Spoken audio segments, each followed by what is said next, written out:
I'm not going to say, are you kidding me? I'm going to say, where do you buy it?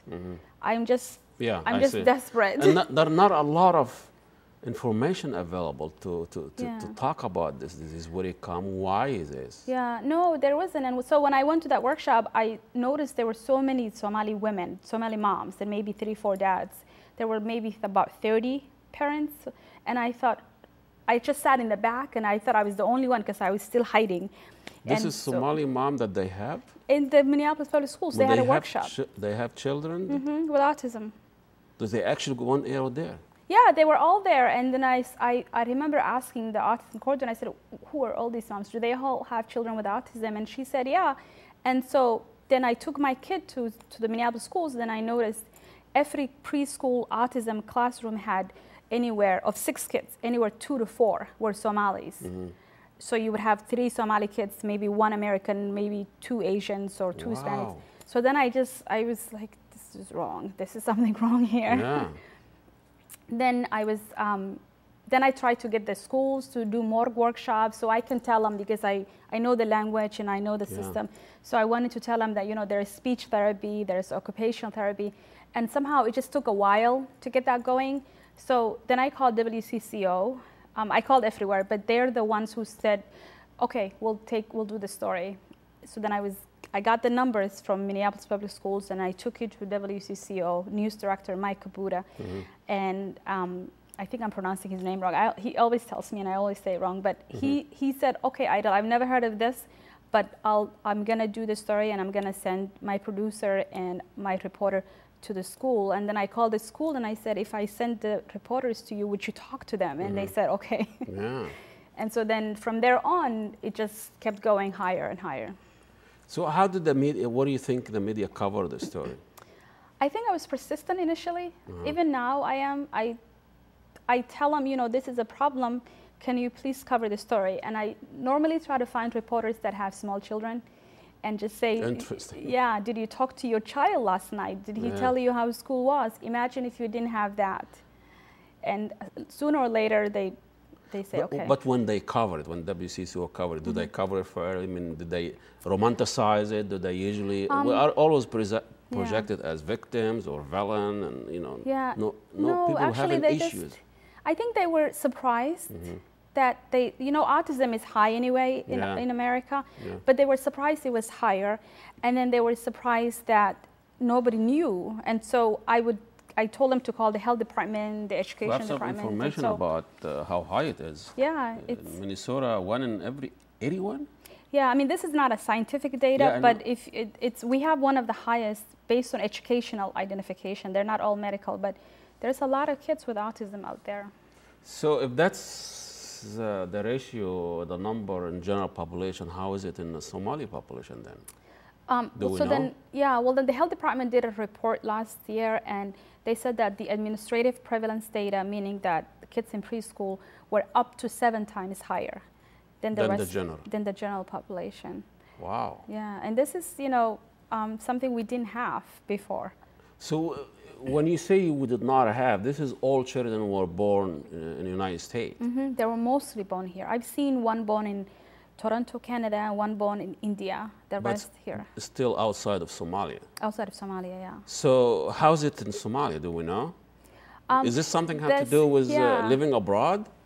You know, that's an interesting question. And I grew up in the U.S., so I don't, you know, I know Somalia, obviously, I'm from Somalia, but I don't remember anyone not talking or doing this or not looking at you. You know, Somalis will look at you with, we have that joint attention. Yeah. And I honestly don't remember that. And maybe Hassan can talk about it, but from the Somali community's point of view, I just don't remember it. Well, you know, and we don't pay attention to it, and maybe if it's there, we don't, you know, we don't. But they're at least talking. Yeah, we don't diagnose it the same way they do clinically. Yeah. But what I'm saying is, because some reports say this is probably a lack of vitamin D and sun and all that. That's something. They said that in Sweden, because they also found out that Somalis in Sweden had high autism, and so, you know, it makes you think. What does Minnesota and Sweden have in common? And lousy weather. And when you put a Somali people in there, you get all these autistic children. Why you guys pick up those states? We didn't pick up. It's because Somalis, we're nomadic society. We move a lot. And there was I see them downtown, they're still just moving, you know, they don't care about, I love that. They're just walking, crossing, they don't care about. I know. So confident, so pride. They're confident because they come from a civil war and you put them, you know, Southside Chicago and they think this is Beverly Hills. What are you talking about? This is lovely. The guy has a gun. This is beautiful. They're like, the little gun? Are you kidding? I came from an AK-47 and a tank. This is a gun. This is a real gun. Yeah.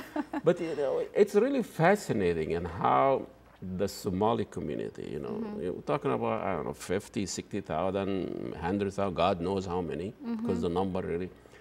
But the impact that they have on healthcare, on society, on politics, I mean, it's really very commanding to see this is happening. We have advocate groups that are everywhere. And people like you, we don't get the chance to talk to them very much. This is all the kind of the hidden, really, you know, things that's happening in the Somali community. And all we hear about this other, a few little problems. Yeah, problems. No, people went to Somali violence and gangs. But all the divorce rate is very high. All the social issues that the Somali community are facing. We need to talk about it. You know, obviously there is a cultural shock, and there is a different religion, different culture, different language, different weather. You know, different environment, and we come from a country where everybody looks like you, and you come to a country where nobody almost looks like you. So everything is a shock, and it's amazing how far they've come ahead.